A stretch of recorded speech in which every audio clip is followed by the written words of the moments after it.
BanDana Gramma here with part 5 of my series, My Faith Journey. If you haven't watched parts 1 through 4, please go back and watch those first, so this makes a lot more sense to you.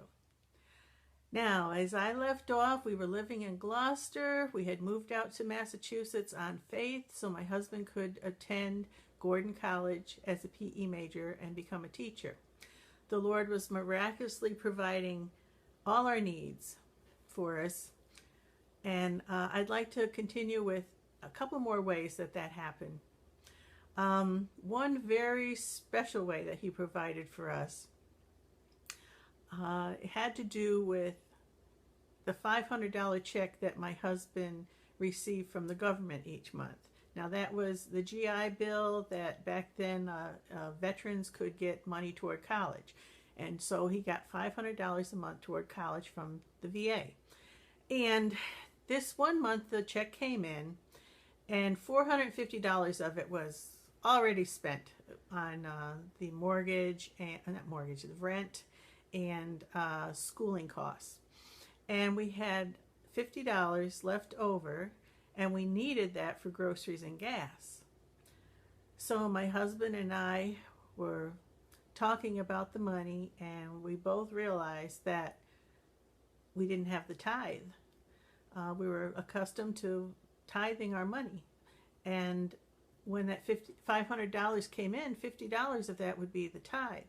Now, it was a Saturday that the money came in, and the next day was Sunday, and we knew that we should put $50 in the plate. So we were kind of rationalized, saying, well, if we spend it on groceries because we need the groceries, then we'll try and make up the $50, another time. And we started feeling like, yeah, that's what we would do. But the closer Sunday morning got, the more we knew we were supposed to give our first fruits to God. So we said, once again, we're just going to have to step out on faith, because he's been faithful to us when we've done that. And so the next morning, we went to the church right next door, because we were living in the manse, and the plate came by, and we very gingerly let go of that $50 and put it in the plate and watched it go. So after church, we went home, and I was looking for something to make the family to eat. Groceries were very, very low. I found some rice, and I thought, well, I can have rice with salt and pepper. And I found a can of, it was either green beans or a soup, something like that I could add in with the rice. So I said, okay, we got lunch. And we sat down and we prayed grace over our meal, and we had our lunch. And the phone rings. And it was a local drugstore. And my husband answered, and he was saying, well, we don't have any prescriptions there. And the drugstore was telling him they had something he needed to come over and pick up. And Mick couldn't quite understand what they were saying, so he said, I better run over there. It wasn't far. So he went out to go to the drugstore to straighten out whatever that was.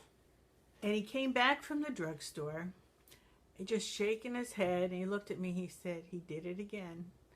And in his hand, he had a Western Union MoneyGram for $50. We didn't even know Chilino's drugstore had a Western Union office in it.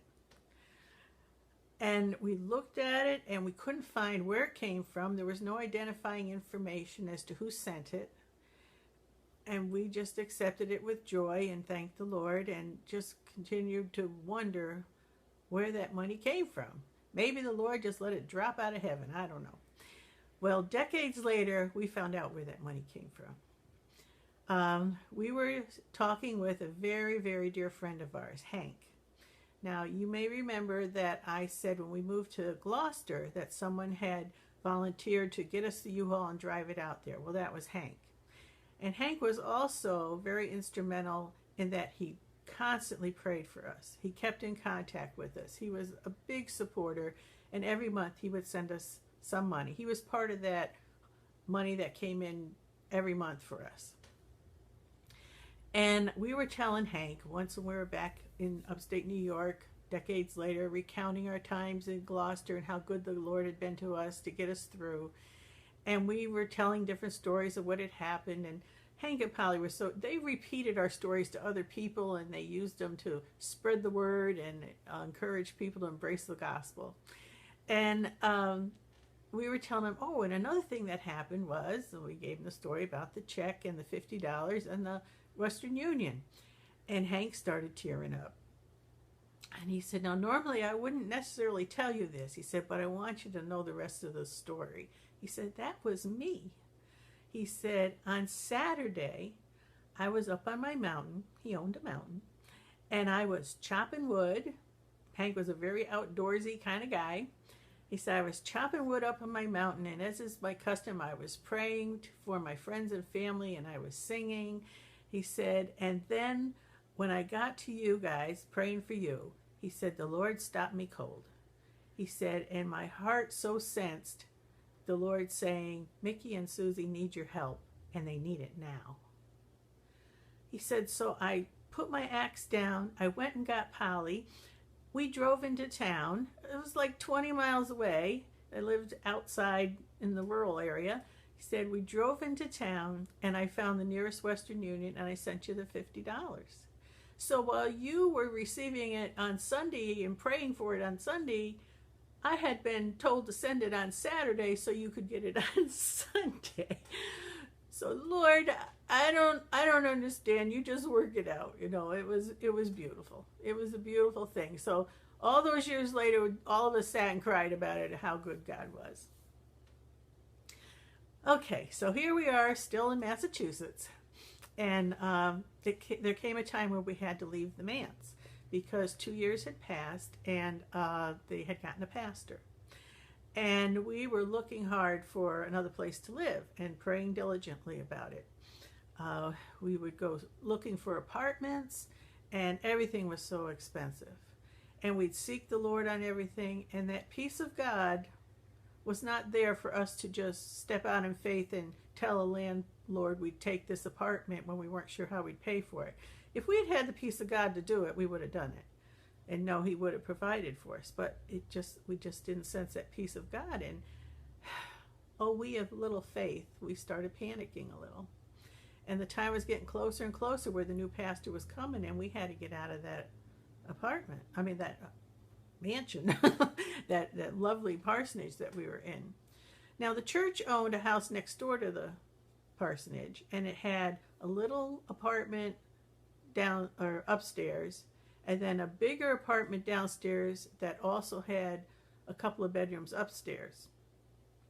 And it turns out the person in the little apartment, was only a one-bedroom little apartment, moved out. And the church called us, and they said, Susie and Mickey, they said, the people downstairs have agreed that if we dropped their rent, and they would make do with the whole bottom downstairs and let go of that extra room upstairs, and we would like to extend the whole little apartment upstairs for a flat and let you guys have that for the same price as you're paying for the parsonage, $200 a month, including all the utilities. And that's what we did. It was much smaller, but it was doable, definitely doable, and we were thanking God for that. And it had an upstairs glassed-in porch, and some of the men from the church came over and they helped insulate that so we could use that as an extra room as well. So God was good to us. The East Gloucester Community Church of Gloucester was wonderful to us, and we indeed had a place to live right there, still within a half a block from the elementary school and next to the church. Everything perfect. It was wonderful. Then I had another thing happen, and my sister Jody was instrumental in this. Now, I grew up in upstate New York, and my whole family was still there. And my sisters and I, would keep in contact with phone calls and mail. And my sister Jody sent me this little magazine, and it was called Refund-A-Bundle. And that was a coupon and refunding magazine. And what it did, it listed all the coupon and refund offers that were out there for you to look at for groceries. And then in the back there were ads where people would trade specific coupons and refund forms. So people would go to the market and grab a refund form and a couple extra, and then they'd trade them with other people.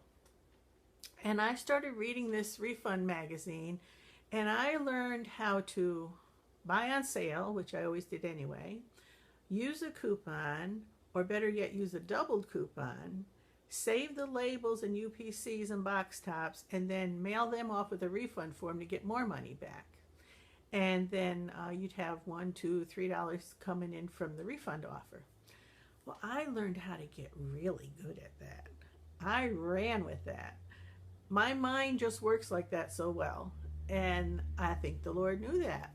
So I started being able to stretch my grocery money a whole lot further than we could before. Well, one day I was in the market and I was putting all this knowledge to use, and I was checking out at the grocery store and saving a whole lot of money with. And a lady in line said, "How are you doing that?" And so I kind of told her, and she said, "Could you come and teach me how to do that?" And I said, "Well, yeah, I could do that." And she said, "Wait, I got an idea." She says, "I've got friends that would love this. Why don't we have you come and speak and teach us how to do this, and we'll all pay you $10 each, and you can make some money, and we can learn how to save all the money." And I said, "Well, that sounds great." And she said, "And I got a big house, so why don't I put a little blurb in the local paper, and then if anybody else wants to come and learn, they can come too." Okay. So she did that, and I taught some women how to do the couponing and refunding, and I made some money, and it was great. Then the local newspaper thought, well, this is a good story. So they sent a news photographer over, and she took pictures of me doing my couponing and how I sort them and save them, and how I save every label and UPC and everything and file it in my little modest apartment. I had a section just for that, and how well I did to save money on my groceries. Well, then a news crew from Boston called me, and they wanted to know if they could follow me through the grocery store while I did my thing and show how much I saved. So I was one of those coupon queens. Now, this was long before extreme couponing, long before the internet, long before those little gizmos you go through the grocery store and get coupons from. None of that. This was all by mail and trading with people. And it was done, I did it responsibly. If it said one offer, I did one offer. I wasn't cheating on it. But I did well enough that it really helped with our groceries. Well, the next thing I know is that the Sharon King show. Now, if you're from Boston from any length of time, you may remember Sharon King had a very popular talk show in Boston. And they called and they asked if I would come on and do a little spot talking about my couponing and refunding. And I said, well, yes, I will. So I prepared a whole program with props and everything. In fact, they called and their producers called and said, what do you need to display? So they got me a turkey, and they got me this, and they got me that. And I told them all about how, I got a turkey for a couple of dollars because I got this coupon doubled and I bought it on sale at this price, and then I got $6 back on the label, all that kind of stuff. And but before I went there to film that, I thought, if I write all my information down and get it in a booklet form, maybe they'll allow me to advertise that. So I did that. It was just a mimeographed booklet that I stapled together and put a cover on it, and it was called the Super Shoppers Refund Manual. And they did allow me to advertise my Super Shoppers Refund Manual. Well, the week after that aired, the days after that aired, the postman came with stacks of mail this high for days in a row, all filled with people ordering my refund manual. I think it was $3 each I was asking. So that helped pay our rent. So yes, I was a coupon queen. So I'm going to stop here for part 5. And when I come back with part 6, I'm going to be telling you about Mick finishing up his 4 years at Gordon College and the big surprise he had for me when he started looking for a job upon graduation. So, if you like this series, please click that like button. Give me a thumbs up anyway, so I know people out there are liking what I'm doing. And if you really like it and want to get the next video sent to you and be notified when it's up, hit the subscribe button. And share this video with anyone you think needs encouragement in their walk with the Lord. Thanks for watching.